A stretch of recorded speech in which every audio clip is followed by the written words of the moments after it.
Bem-vindo a este percurso por um dos casos mais enigmáticos e perturbadores da história do interior paulista. Antes de iniciar, te convido a deixar nos comentários de onde você está nos assistindo e a hora exata em que escuta esta narração. Nos interessa saber até quais lugares e em quais momentos do dia ou da noite chegam estes relatos documentados. São Luís do Paraitinga, 1872. A pequena cidade encravada no Vale do Paraíba paulista vivia seus dias tranquilos entre as montanhas cobertas de Mata Atlântica, onde a névoa matinal descia dos morros como um manto espesso que engolia casas inteiras por horas a fio. O rio Paraitinga serpenteava preguiçoso pelo vale, suas águas normalmente mansas refletindo o céu azul e as construções coloniais que se alinhavam em suas margens. Era uma cidade de arquitetura peculiar, com suas casas de taipa e adobe, seus sobrados coloniais e suas igrejas barrocas que dominavam a paisagem urbana. Mas havia uma construção que se destacava de todas as outras, não por sua beleza ou imponência, mas por sua natureza profundamente perturbadora. Na Rua do Rosário, esquina com a antiga Travessa do Comércio, erguia-se um sobrado de 2 andares que os moradores locais haviam começado a chamar de a Casa das Janelas Tapadas. O nome vinha de uma característica impossível de ignorar. Todas as suas janelas, tanto no térreo quanto no andar superior, haviam sido tapadas com tábuas grossas de peroba pregadas por dentro, transformando aquela residência outrora elegante em uma espécie de caixão vertical de pedra e cal. A casa pertencia à família Veríssimo. O patriarca, Coronel Baltazar Veríssimo da Silva, era um dos homens mais ricos e respeitados da região. Aos 52 anos, alto e corpulento, com barba grisalha sempre bem aparada e olhos azuis que pareciam capazes de atravessar qualquer mentira, ele havia construído sua fortuna através do comércio de tropas e da produção de café em suas fazendas nos arredores da cidade. Sua esposa, Dona Generosa Amélia Veríssimo, era uma mulher de 45 anos conhecida por sua beleza, que desafiava a idade, e por sua devoção religiosa quase fanática. Juntos tinham 5 filhos: Teodoro, de 22 anos, o primogênito que já começava a assumir os negócios da família; Mariana, de 19 anos, considerada a moça mais bela de São Luís do Paraitinga; os gêmeos Augusto e Antônio, de 16 anos, conhecidos por sua natureza travessa mas alegre; e a caçula Beatriz, de apenas 12 anos, uma menina franzina e pálida,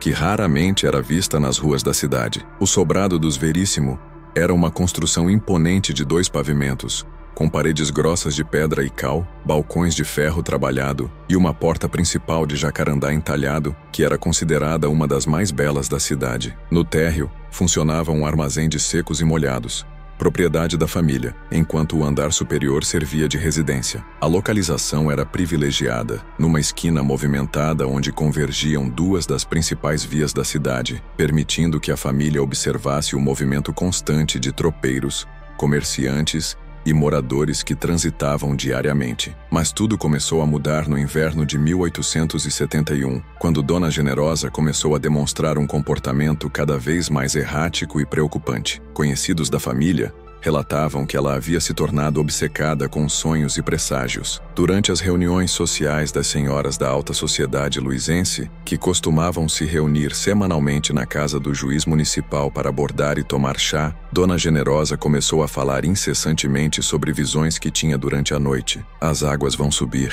ela dizia, suas mãos tremendo enquanto segurava a xícara de porcelana pintada. Via em sonhos. As águas vão subir e engolir tudo. As casas, as igrejas, as pessoas, tudo será levado pela enchente. Só sobreviverão aqueles que se esconderem da água. Dona Francisca Pinto, esposa do delegado municipal, tentava acalmá-la com palavras gentis. Generosa, querida, o rio nunca encheu tanto assim. Talvez sejam apenas pesadelos causados pelo calor excessivo deste verão. Mas Dona Generosa balançava a cabeça com veemência, seus olhos arregalados com uma certeza que beirava a loucura. Não são pesadelos, são avisos. Deus está me mostrando o que virá.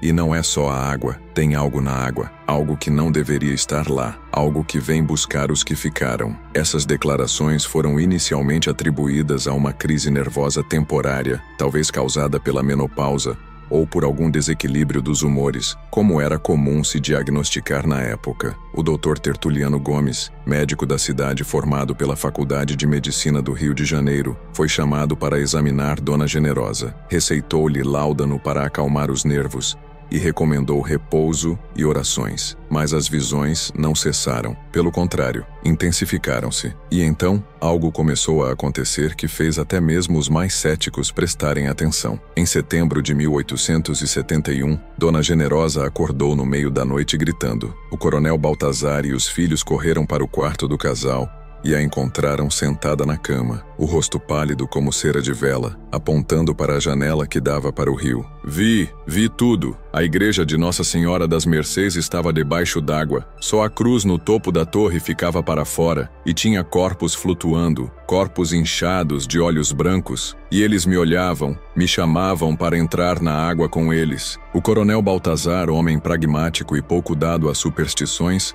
tentou acalmar a esposa. Foi apenas um pesadelo, Generosa. Nada mais que isso. Não foi pesadelo, ela insistiu, agarrando o braço do marido com força surpreendente. Foi uma visão. E tem mais. Vi esta casa. Vi nossa casa debaixo d'água. Mas nós não estávamos aqui. A casa estava vazia. E tinha algo dentro dela. Algo que entrou quando a água subiu. Algo que ficou preso aqui mesmo depois que a água baixou. Teodoro, o filho mais velho, trocou olhares preocupados com os irmãos. A mãe nunca havia sido dada a fantasias ou histeria. Vê-la assim, tão convicta e tão aterrorizada, era profundamente perturbador. Nos dias seguintes, Dona Generosa começou a tomar medidas práticas baseadas em suas visões. Primeiro, ordenou que todos os objetos de valor da casa fossem guardados em baús grandes de madeira reforçada. Depois, começou a estocar alimentos não perecíveis em quantidades absurdas: sacos de farinha de mandioca, feijão seco, arroz,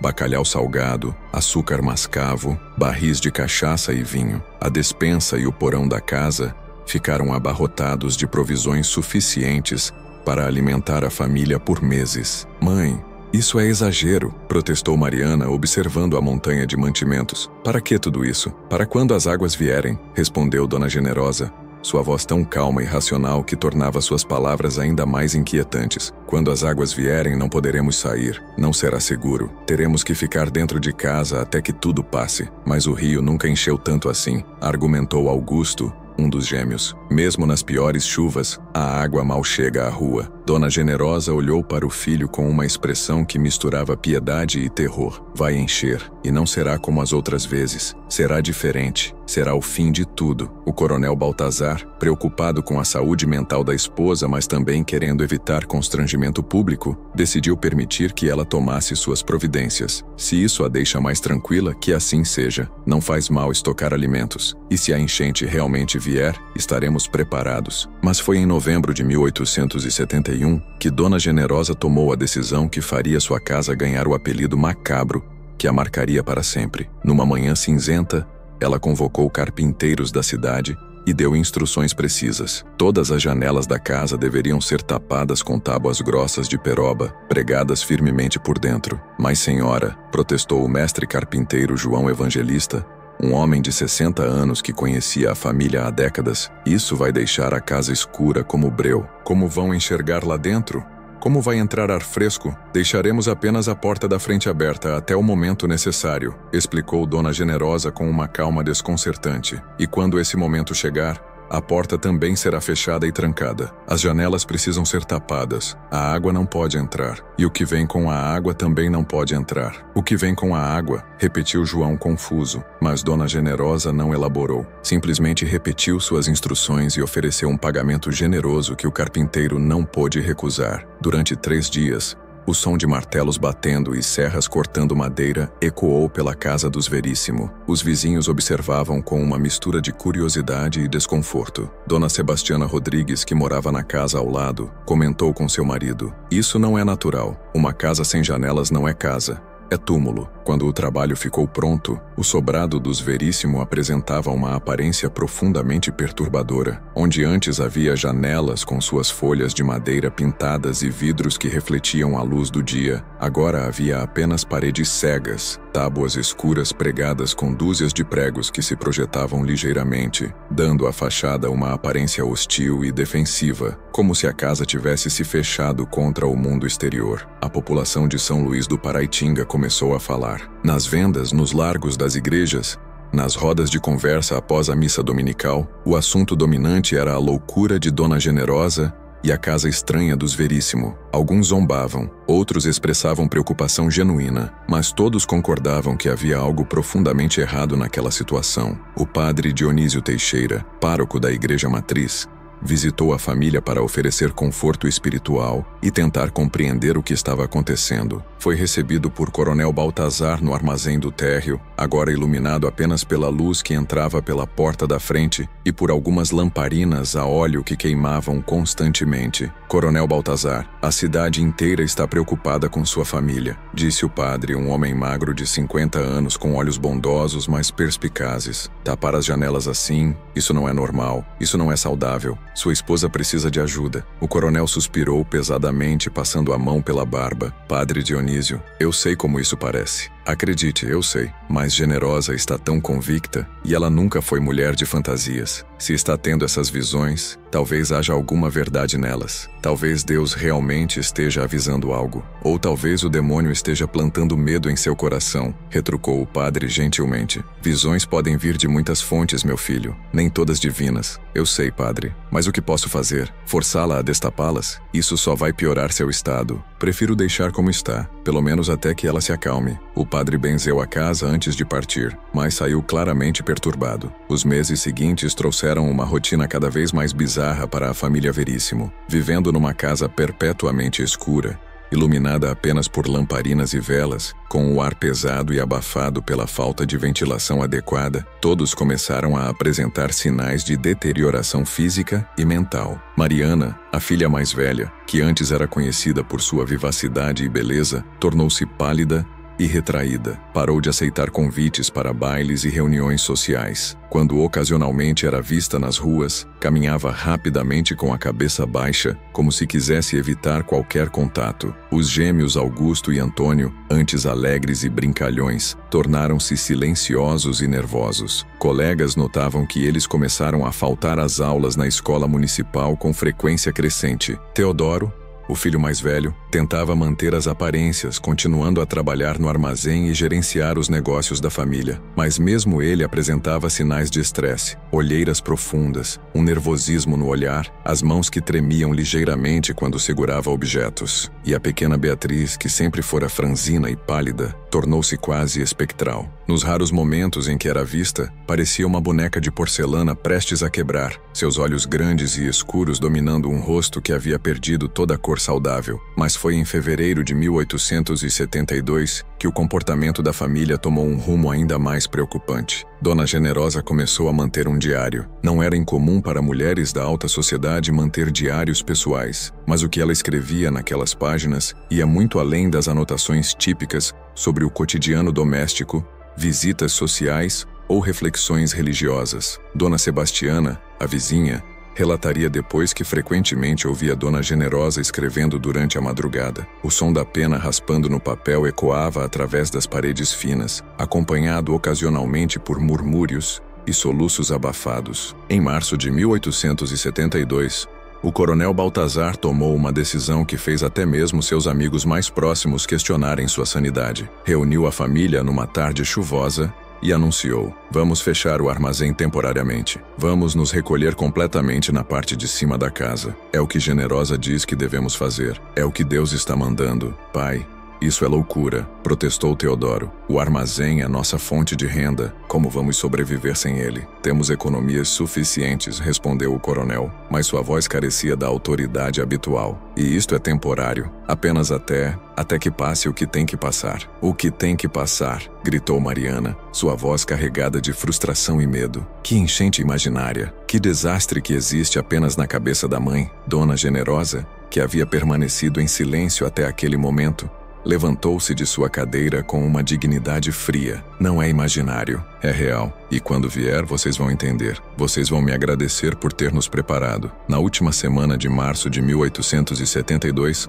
a família Veríssimo fechou completamente o armazém. Pregaram tábuas na porta da frente, selando a entrada. Subiram para o andar superior através da escada interna e, de acordo com relatos de vizinhos que observavam com preocupação crescente, não desceram mais. A casa tornou-se uma presença sinistra na cidade. Completamente fechada, sem sinais visíveis de vida, ela se erguia na esquina como um monumento ao medo e à loucura. Os vizinhos relatavam ouvir sons estranhos durante a noite, passos pesados, objetos sendo arrastados, vozes abafadas que pareciam estar discutindo ou rezando. Dona Sebastiana, cuja casa dividia uma parede com o sobrado dos Veríssimo, disse ao marido numa noite de abril: "Tem algo muito errado ali. Ontem à noite ouvi a Dona Generosa cantando, mas não era uma canção normal. Era algo estranho, em palavras que eu não conhecia, e depois todos começaram a cantar junto com ela. Era como um coral de fantasmas." O marido, Sr. Joaquim Rodrigues, comerciante respeitado, decidiu tomar uma atitude. Na manhã seguinte, foi até a casa dos Veríssimo e bateu forte na porta pregada. "Coronel Baltazar, coronel, abra esta porta. Precisamos conversar." Por um longo momento não houve resposta. Então, numa voz abafada, veio de dentro, mas era impossível identificar se era do coronel ou de Teodoro. "Vá embora, Joaquim. Não podemos abrir. Ainda não é seguro." "Seguro? Do que vocês estão com medo? Da água, da enchente que vem e do que vem com ela." "Mas não há enchente. O rio está normal, vocês estão se matando aí dentro." "Ainda não veio, mas vai vir. E quando vier, nós estaremos seguros aqui dentro. Vocês deveriam se preparar também." Frustrado e preocupado, Joaquim procurou o delegado municipal, capitão Honorato Silva. O delegado, homem de 45 anos com reputação de severidade, mas também de justiça, ouviu o relato com atenção crescente. "E isso está se tornando uma questão de saúde pública", disse ele. "Vou até lá tentar conversar com o coronel. Se não abrirem, terei que considerar arrombar a porta." Na tarde daquele mesmo dia, o delegado Honorato, acompanhado pelo juiz municipal Dr. Amâncio Ferraz e pelo padre Dionísio, dirigiu-se à casa dos Veríssimo. Bateram na porta repetidamente, chamando em voz alta. Desta vez, foi a voz do coronel Baltazar que respondeu, mas ela soava estranha, distante, como se ele estivesse falando de muito longe ou através de muitas camadas de tecido. "Delegado Honorato, respeito sua autoridade, mas não posso abrir esta porta. Minha família está em retiro espiritual. Quando terminar, voltaremos ao convívio social." "Coronel, sua família está preocupando a cidade inteira", disse o juiz Amâncio,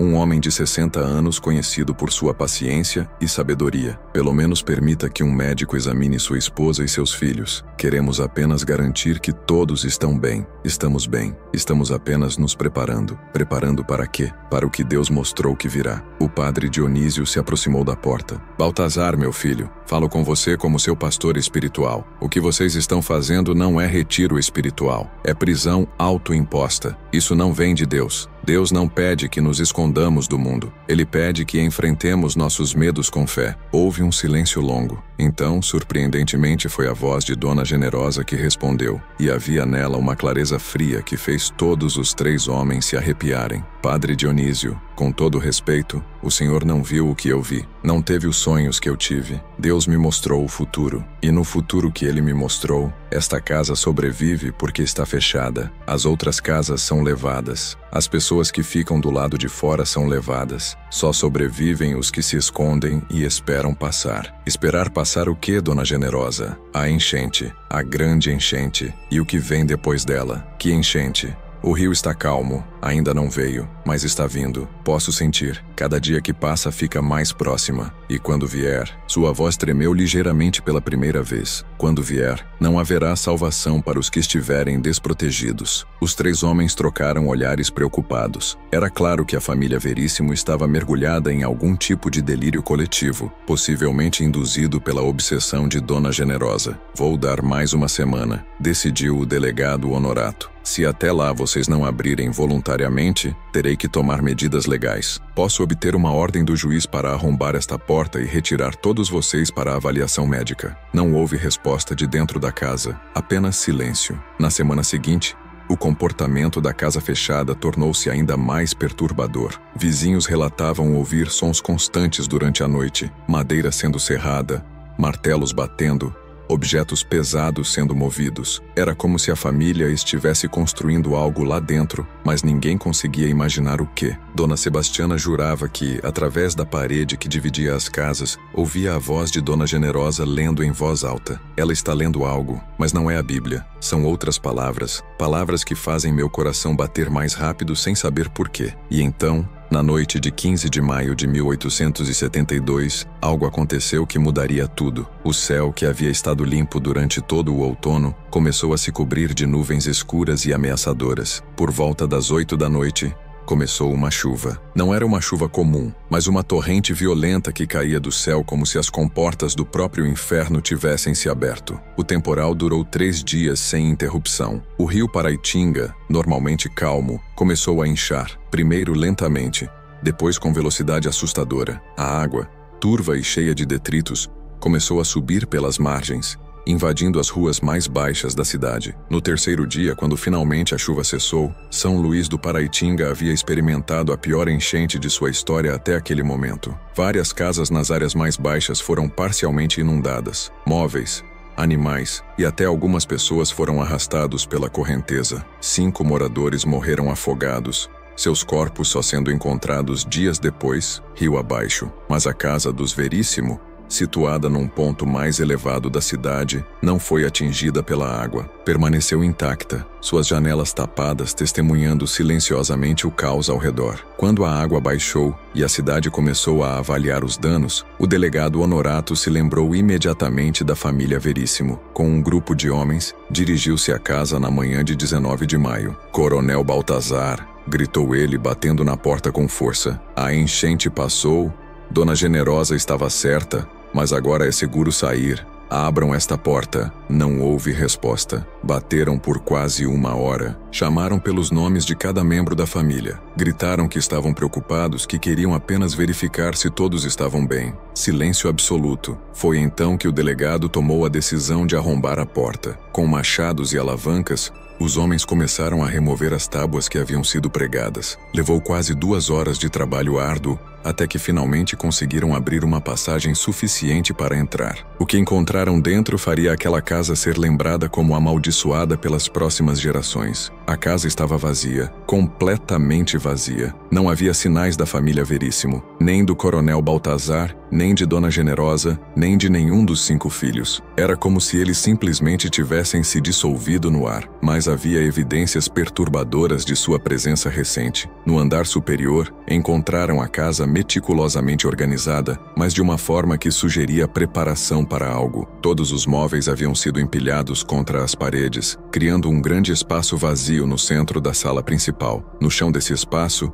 descobriram algo que fez até os homens mais corajosos recuarem. Um círculo grande desenhado com o que parecia ser sangue seco, com símbolos estranhos ao redor que ninguém reconhecia. Na cozinha, encontraram os restos de uma última refeição. 7 pratos sobre a mesa, ainda com comida, como se a família tivesse simplesmente parado de comer no meio do jantar e desaparecido. Nos quartos, as camas estavam desarrumadas, roupas espalhadas, mas não havia sinais de violência ou luta. Parecia que todos haviam simplesmente partido. E então o delegado Honorato encontrou o diário. Estava sobre a escrivaninha no quarto principal, um caderno grosso encadernado em couro marrom, com as páginas cobertas pela caligrafia elegante de Dona Generosa. Ele o pegou com mãos trêmulas e começou a ler. As primeiras entradas eram relativamente normais, datando de fevereiro de 1872, descrevendo a rotina doméstica, preocupações com os filhos, orações, mas progressivamente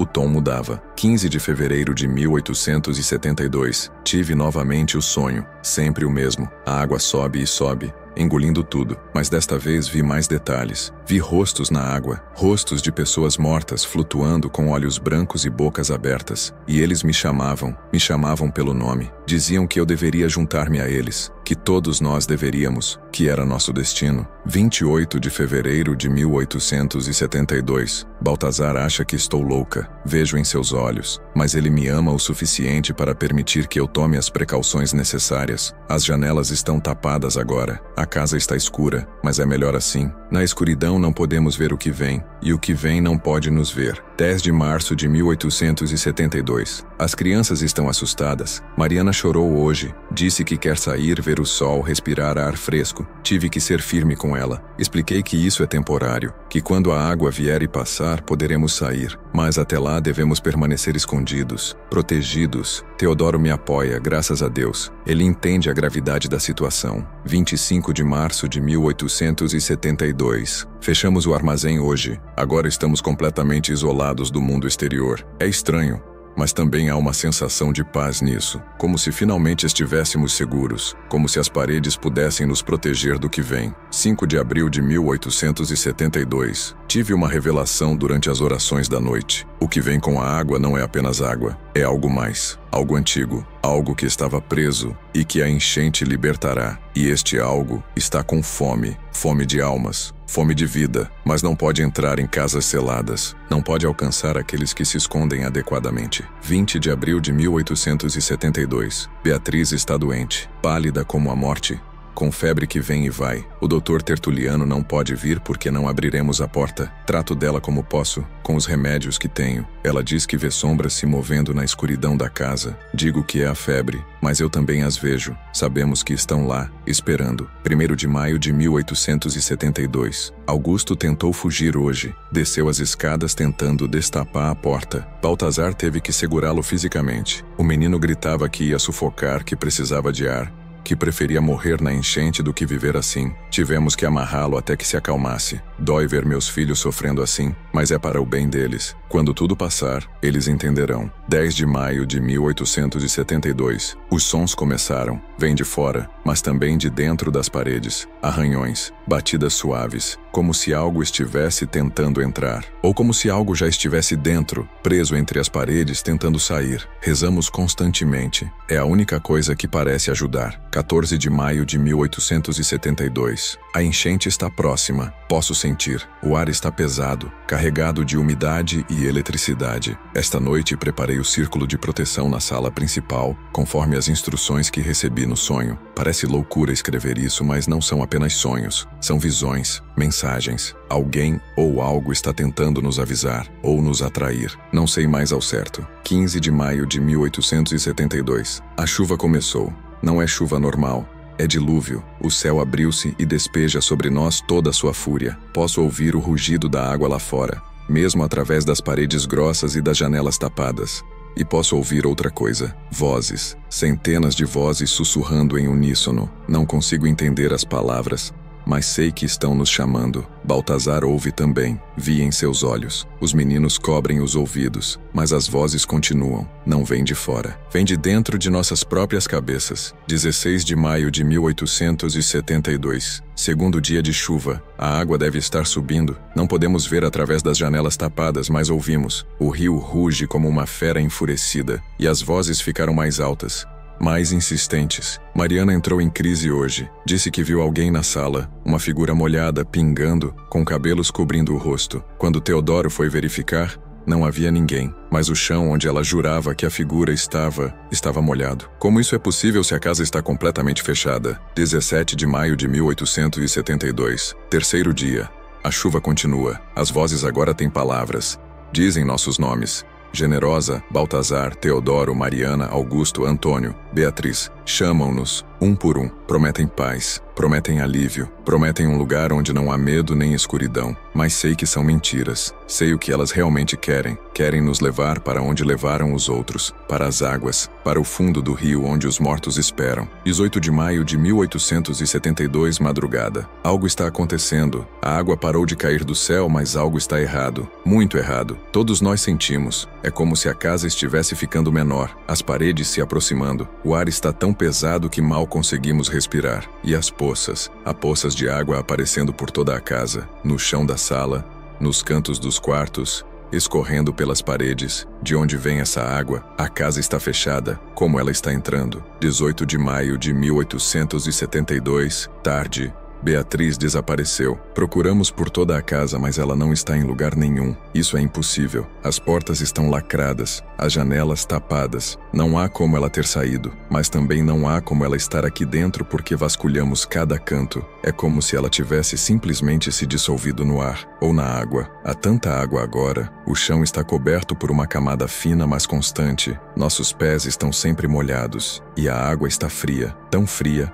que queima. 18 de maio de 1872. Noite. Os gêmeos também, Augusto e Antônio, estavam no quarto deles. Baltazar e Teodoro foram verificar quando pararam de responder nossos chamados. O quarto estava vazio, mas a cama estava molhada, encharcada, como se alguém tivesse deitado nela coberto de água do rio, e havia pegadas molhadas no chão, pequenas pegadas de criança levando da cama até a parede, e então simplesmente parando, como se quem as fizesse tivesse atravessado a parede e desaparecido do outro lado. 19 de maio de 1872, amanhecer. Somos só 4 agora. Eu, Baltazar, Teodoro e Mariana. Os outros, não sei onde estão. Não posso pensar nisso. Se pensar, vou enlouquecer. Mariana está histérica. Quer destapar as janelas, quer sair, quer fugir. Mas para onde? Se nossos filhos não conseguiram sair mesmo querendo, como nós conseguiríamos? E o que há lá fora? A enchente deve ter destruído metade da cidade. E há outras coisas na água, coisas que não deveriam estar vivas. Posso senti-las lá fora, nadando nas águas turvas, procurando entradas, procurando frestas. 19 de maio de 1872, meio-dia. Mariana se foi. Estava aqui há um momento, ao meu lado. E então pisquei e ela não estava mais. Nenhum som. Nenhum grito, simplesmente ausente, como se nunca tivesse estado aqui. Baltazar está em choque. Teodoro chora silenciosamente. E eu não sinto mais nada. É como se meu coração tivesse se tornado pedra ou gelo, tão frio quanto a água que agora cobre nossos tornozelos. Sim, os tornozelos. A água está subindo dentro da casa. Não há de onde vir, mas ela sobe. E está tão fria, tão terrivelmente fria. 19 de maio de 1872. Tarde. Teodoro tentou destapar uma das janelas. Arrancou as tábuas com as próprias mãos, sangrando, gritando. Quando finalmente fez um buraco grande o suficiente para olhar, ficou paralisado. Ficou lá, olhando para fora, completamente imóvel. Chamei seu nome. Baltazar sacudiu seu ombro. Nada. Ele simplesmente olhava. Então, lentamente começou a subir no parapeito da janela. Tentamos puxá-lo de volta, mas ele era forte demais. E então ele pulou. Pulou da janela do segundo andar. Ouvimos o som de seu corpo atingindo algo lá embaixo. Mas não foi o som de alguém caindo no chão de pedra. Foi o som de alguém caindo na água. Como se lá embaixo, onde deveria estar a rua seca, houvesse apenas água, água profunda. 19 de maio de 1872, anoitecer. Só restamos Baltazar e eu. A água agora cobre nossos joelhos. Vem de todos os lugares e de lugar nenhum. Das paredes, do chão, do teto. A casa inteira está chorando água. E nessa água vejo formas. Pequenas formas nadando ao nosso redor. Sei quem são. São meus filhos. Todos os 5. Mas não são mais crianças. São algo que usa suas formas. Algo que vive na água. Algo que sempre viveu na água. Esperando. E nós os libertamos. Ou fomos libertados para eles. Não sei mais. Não sei mais nada. 19 de maio de 1872, noite. Baltazar está chamando meus nomes, mas não é sua voz. É a voz da água, a voz que vem das profundezas. Ele está de pé no centro da sala, onde fizemos o círculo de proteção, mas o círculo não funciona mais. Está borrado pela água. Ele está até a cintura agora na água, estendendo as mãos para mim, sorrindo, mas não é seu sorriso. Seus olhos estão brancos, completamente brancos, como os olhos dos afogados em meus sonhos. Ele quer que eu vá até ele, que entre na água com ele, que me junte aos outros e eu quero. Deus me perdoe, mas eu quero. Estou tão cansada, tão fria. E a água promete descanso, promete o fim do medo, promete. A entrada terminava ali, a última palavra inacabada, como se a pena tivesse sido arrancada da mão de Dona Generosa no meio da escrita. O resto da página estava manchado, não com tinta, com água. O delegado Honorato fechou o diário com mãos tremendo violentamente. Olhou ao redor da casa vazia, agora iluminada pela luz do dia que entrava pelas janelas destapadas e pela porta arrombada. Não havia água, o chão estava seco, as paredes estavam secas, não havia sinais de umidade em lugar nenhum. exceto pelas manchas no diário. Vasculhem toda a casa, ordenou ele aos homens que o acompanhavam. Procurem em cada cômodo, em cada armário, debaixo de cada cama. Tem que haver alguma explicação. Passaram o resto do dia procurando. Encontraram as provisões estocadas em grande parte intactas. Encontraram roupas,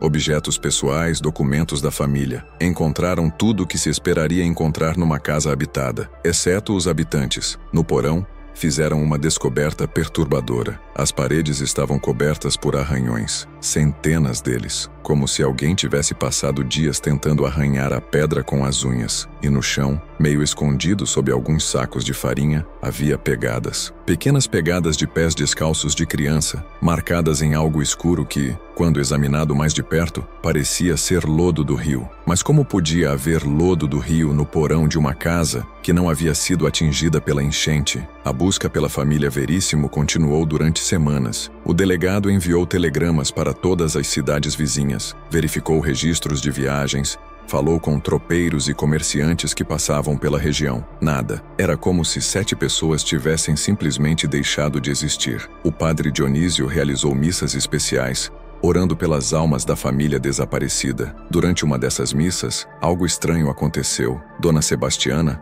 a vizinha que morava ao lado da casa dos Veríssimo, desmaiou no meio da cerimônia. Quando foi reanimada, estava histérica. Eu vi eles. Estavam na igreja, todos os 7, mas estavam molhados, pingando, deixando poças de água onde pisavam.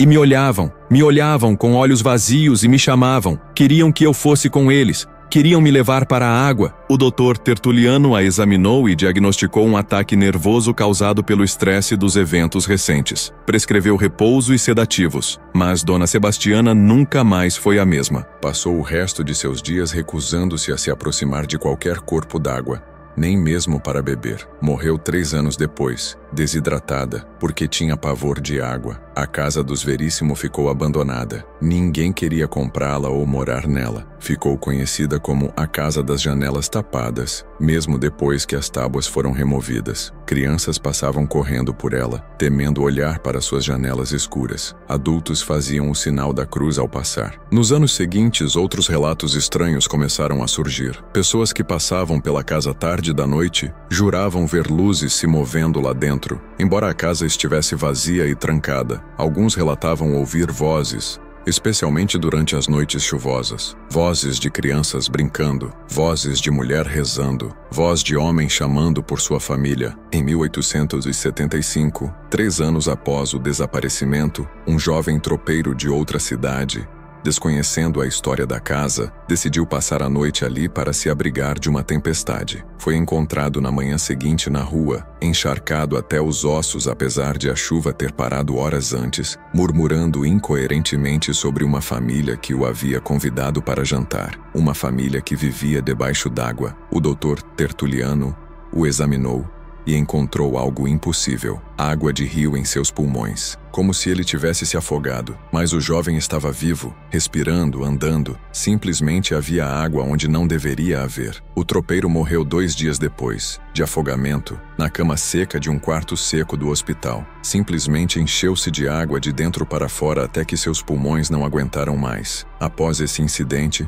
a Câmara Municipal decidiu demolir a casa, mas cada vez que trabalhadores tentavam começar a demolição, acidentes estranhos aconteciam. Ferramentas quebravam sem explicação. Homens caíam de escadas que estavam perfeitamente estáveis. Um trabalhador jurou que viu uma menina loira observando-o de uma janela do 2º andar, e quando piscou, ela havia desaparecido. Finalmente desistiram. A casa permaneceu de pé, uma presença sombria na cidade. Em 1880, um pesquisador de fenômenos inexplicados de São Paulo, Dr. Feliciano Marques, visitou São Luís do Paraitinga especificamente para investigar o caso. Passou 3 dias entrevistando moradores, lendo documentos, examinando a casa. No 4º dia, entrou sozinho na casa com a intenção de passar uma noite inteira lá, documentando qualquer fenômeno que ocorresse. Foi encontrado na manhã seguinte pelo delegado, que havia se oferecido para verificá-lo. Estava sentado na sala principal, com completamente imóvel, olhando fixamente para uma parede. Seus cabelos, que eram negros, haviam ficado completamente brancos. E quando finalmente conseguiram fazê-lo falar, ele repetia apenas uma frase: "Eles não saíram, nunca saíram, ainda estão aqui, todos os 7, vivendo em água que ninguém mais pode ver." Dr. Feliciano foi internado em um sanatório em São Paulo, onde passou os últimos 15 anos de sua vida desenhando obsessivamente a mesma imagem: 7 figuras submersas, flutuando em água escura, de olhos brancos, estendendo as mãos para cima como se pedissem ajuda, ou como se estivessem tentando puxar alguém para baixo com eles. O diário de Dona Generosa foi guardado nos arquivos municipais,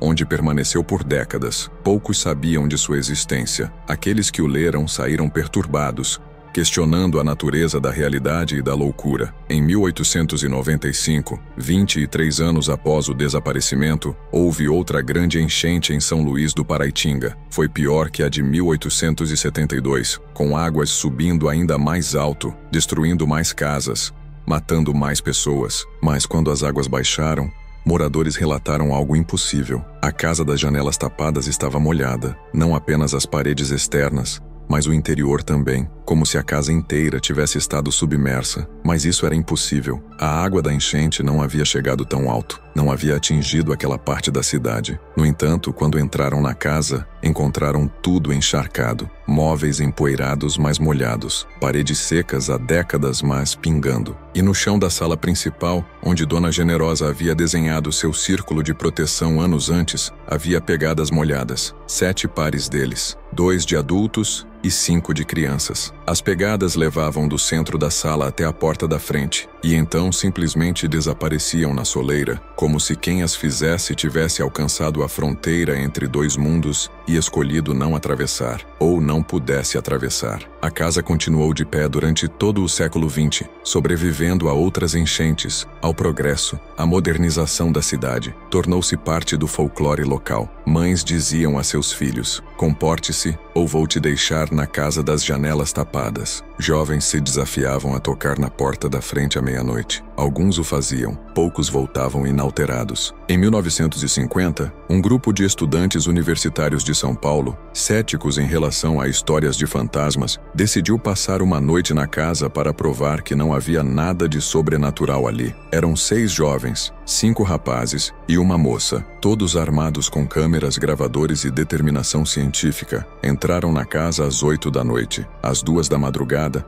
3 deles saíram correndo, gritando. Os outros 3 tiveram que ser retirados por autoridades locais encontrados em estado catatônico no 2º andar. O que eles viram nunca foi totalmente esclarecido. Os 3 que saíram correndo recusaram-se a falar sobre o ocorrido, mudando de assunto violentamente sempre que o tema era mencionado. Os 3 que ficaram catatônicos recuperaram-se após semanas, mas todos tinham o mesmo sonho recorrente: estar debaixo d'água, incapaz de subir à superfície, enquanto mãos invisíveis puxavam seus tornozelos para baixo. As câmeras que levaram foram encontradas. O filme estava danificado pela água, embora não tivesse chovido naquela noite e a casa estivesse seca, mas algumas imagens eram discerníveis, formas borradas que poderiam ser pessoas, ou poderiam ser sombras projetadas pela água em movimento. Não havia como ter certeza. O caso da família Veríssimo permaneceu oficialmente arquivado como desaparecimento sem explicação, mas para os moradores de São Luís do Paraitinga, especialmente os mais antigos, não havia mistério. Eles sabiam o que havia acontecido. Dona Generosa tinha razão sobre a enchente, mas errou sobre a proteção. As janelas tapadas não mantiveram a água fora, mantiveram a família dentro. Dentro com algo que veio com a enchente, algo antigo que vivia nas águas profundas do rio, algo que estava com fome. E quando esse algo encontrou 7 almas presas em uma casa escura, selada contra o mundo exterior, isolada de qualquer ajuda, bem, não havia nada que pudesse ser feito. A família não saiu porque não podia sair, não fisicamente. A água que Dona Generosa via subindo em sua casa não era água real, era água espiritual, água de outro mundo que sangrava para o nosso.